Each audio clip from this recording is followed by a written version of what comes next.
What's up, guys? Kavita Channe here, First Down and Dirty, your favorite online sports show. Now we're into the first weekend of the playoffs, and I got two wildcard picks coming your way.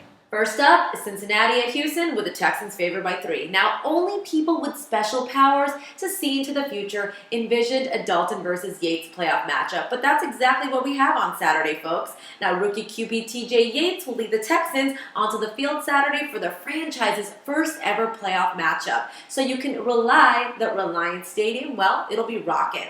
Now, Cincinnati is a far bigger surprise, as prognosticators had the Bengals in rebuilding mode this season, but with two impact rookies in AJ Green and Andy Dalton, this team has left us all scratching our heads.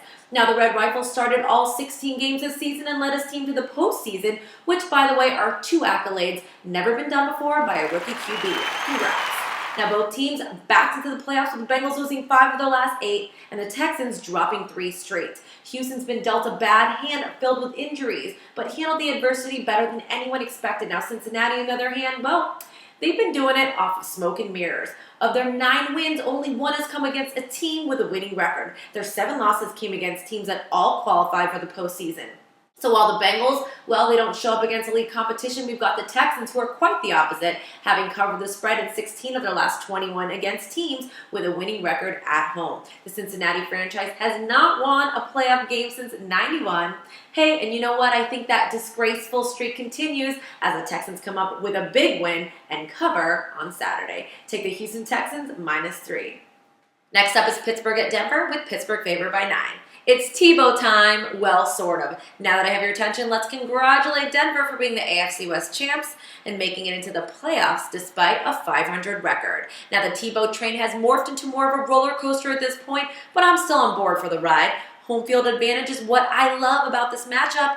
So although Steelers fans are looking to invade the Mile High City come Sunday, head coach John Fox has pleaded with Broncos fans to not sell their tickets to Steelers supporters. And I get that. The last thing this Broncos team needs to see are those terrible towels in the stands.